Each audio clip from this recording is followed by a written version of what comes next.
Welcome back. With me right now is Dr. Jacobs, and he is with Harvard Eye Associates. Welcome back, sir. Always good to see you. Good morning, Ken. You too. Today, we are talking about eyelid-related issues. Yes. And I think as people age, or even when they get younger, you know, they can get bags under their eyes and that sort of thing. Sometimes it has to do with sleep. I don't know. But Sure. we're talking about something that's a little more serious. And again, it can happen even when you're younger, kind of drooping eyelids. Correct. Or whatever different kind of abnormalities you may be having, but it can actually cause problems and prevent you seeing well, right? That's true. Yeah, so thank you again for having me. Yeah. Just even before we get to that, you had mentioned the Santa Ana winds. Yes. And when the Santa Ana winds come, it's warm, dry air. Yeah. And we see lots of people with burny, stingy eyes. So Yes. just to remind your viewers to go get some artificial tears at any of the local pharmacies and put them in 3 or 4 times a day. That's a good idea. If you put them in before your eyes get dry, then they never get irritated. Because we see a lot of visits for this during this time, so it can help you avoid a visit to us. And I can tell you kind of a stark reality of that is I have an orange tree. And after the Santa Ana winds, the big ones we had about 2 weeks ago, the oranges have, you know, they're at the point, they're going to be ready in about a month and a half. They totally shrivel. I have oranges split, dozens and dozens, and it's like a desiccant. Right. It dries them up, Right. but that's really indicative of what's going on with the winds. With the winds, and with your eyes, and with your skin, and with everything else. I know. I always tell people, you know, we live right near the ocean, but we live in a desert. So you know, it's always dry around here. Yeah. So with eyelids, which is what we came to talk about. So I do the plastic and reconstructive eye surgery at Harvard Eye Associates. Okay. And we see a lot of people who have problems that they don't know are related to their eyelids. So mostly tiredness during the day when they don't feel that they should be tired. Difficulty reading, so people sit down with a book or a newspaper. 5 minutes later, they find they're sleeping. So and it could be due to their eyelids coming down and actually blocking their vision and making them tired. Wow, so it can actually make you tired. It can. Wow. It can, because when people's eyelids are coming down, people are raising their forehead like this. Yeah. So they're just constantly trying to stay awake. Wow. And the other side of that is that family and friends, when they look at people, sometimes they ask, hey, why are you tired? Why are you angry? And they're not tired, they're not angry, but they just look it because the skin of the eyelids or the forehead is coming down. So what causes that? Is it just age? And sometimes you see this in very young people as well, right? You do. Gravity pulls everything down, and skin has little tiny elastic fibers in it, and sometimes with time they just get stretched out. Yeah. So things just kind of come down, just like anywhere else things come down on people. It can affect the lids, and if we're talking about the upper eyelids, that will come down into the visual axis. So when we see the black part right in the middle of the colored part of the eye, that's called the pupil. There's nothing there. It's basically a hole in the eye. It's an aperture, like on the cameras, and light goes through the little pupil and it hits the retina. That's how we see. So if the eyelid is coming down and impinging on the pupil, then people have problems with their vision. Okay, so what are some of the procedures that you do? Usually with upper eyelids, there's a muscle that we can repair that actually makes the eyelid go higher. It's you know, much like you have a garage door opener in your garage. Yeah. So that sits on the roof of your garage and pulls back, and then it pulls your garage door up. The muscle that opens the eyelid is kind of the same thing. Okay. So we can go in and actually tighten it a little bit so that the lid comes up, and it's not a lot that it needs to come up, you know, sometimes just 2 or 3 millimeters, but that 2 or 3 millimeters makes a world of difference to people. Yeah, when people have this surgery in general, they say they wish they would have done it years ago because they see so much better now, and their quality of life has improved also.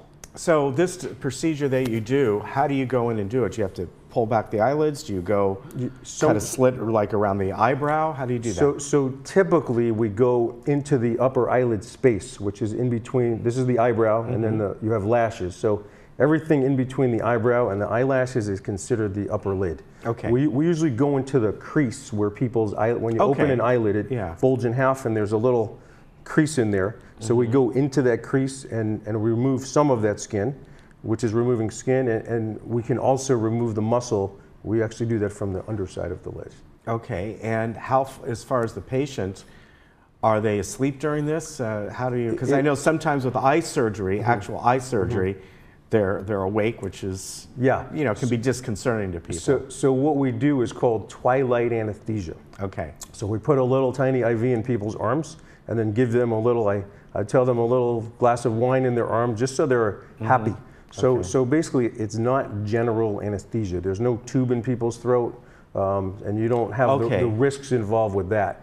So as far as the safety of the surgery, people are breathing by themselves and they're arousable. So in other words, I could say, Mrs. Jones, are you okay? And let's say, yeah, I'm great. I want to stay here all day because they're happy from the medication. Okay. So people are usually very comfortable, and then afterwards they say they don't remember anything from the surgery because we give them a medication that makes them amnestic, meaning not remembering anything. Really? Yeah. Wow. Yeah. How about that? Yeah. Recovery time. Recovery time, so right after the surgery, there's no patches. So as soon as people are done, they can open their eyes and see immediately.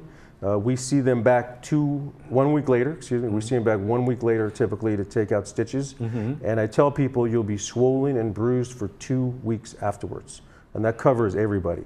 But if they go home and ice compress their eyes, they'll keep that swelling and bruising down to less than 2 weeks. Okay, so it will look noticeable to people. For the first, I tell people by 2 weeks after, people looking at you shouldn't know you did anything. Okay, all right. That's something that is good to know if they have some plans or something coming up. And so I always say, like, if you have something cooking in the next 2 weeks, don't do your surgery. Yeah. Wait till you have time to take care of yourself. What about lower lids? And those are like the bags under your eyes. Yes, so lower lids, the bags that people have, typically it's fat. And it's normal fat. It's not extra or pathologic fat. Your eyeball moves around and the fat is a lubricant for your eyeball to move around because it has to move around in all different directions. So the fat, when you lose the elasticity of the lower lid skin, what happens is sometimes the fat goes in this direction, that way. So you see it a little bit. So we go in and we remove a little bit of the fat. You don't want to remove too much because it's a structure that people need. And then we go ahead and tighten the lower lid and then remove a little bit of skin. Okay. Yeah, everything is kind of moderate. You don't want to do too much because it's easy to create problems with overdoing things. So we, at Harvard Eye, we're all about vision, and we want to make sure that people's vision is never affected by what we do. Okay, and again for that, couple weeks? Swelling? Yes, yeah. Kind of the same thing? Yeah. And we have seen this sometimes with celebrities. They get the eyelids done, and they look like they're scared, you know?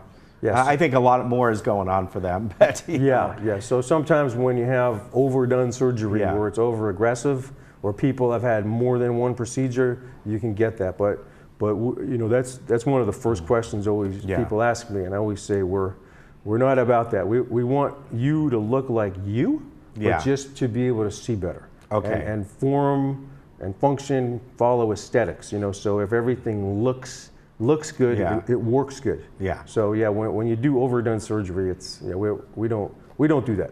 What about insurance coverage? So insurance, if we can show that it is medically necessary, in other words, if it's interfering, when you're looking straight ahead and it's interfering with your peripheral vision, then we can show that it's medically necessary and have the insurance consider it medically necessary and cover it. Okay, so I would assume then for like bags under the eyes, unless you have the eyelids that are kind of turning out, they're like, That's correct, yes. So with lower eyelids, sometimes people have tearing because their lids they're not tight enough, and we tighten them up, and that's covered through people's insurance because it's medically necessary. But for appearance purposes, they never cover that. Okay, what about just in general taking care? We've talked about taking care of your eyes. What about your eyelids? Any of these over-the-counter creams, moisturizers, do they do anything? I just tell people just wash your face 2-3 times a day and with soap and water and clean them well. I mean, sometimes if people have redness of their eyelids, there could be something else going on. Okay. You know, and they should come in and see us. There's too many things it could be to suggest any one thing. But you know, anything where people have red eyes, itchy eyes, flaky eyelids, like that could indicate other issues. Okay. So, but there's things that look exactly the same, but their reason is different and they're treated differently. Okay. Yeah, so. All right. Very good. Always good to see you, Doctor. Yeah, you too. You too. Thank you very much. Terrific. You take care have a and great take day. care of your eyes, right? Terrific. The Santa Ana winds, we got, you know, go all the way to November sometimes. They do. So, They do. yeah. All right. Thank you again, Ken. Take care. Bye-bye. Yeah, my orange.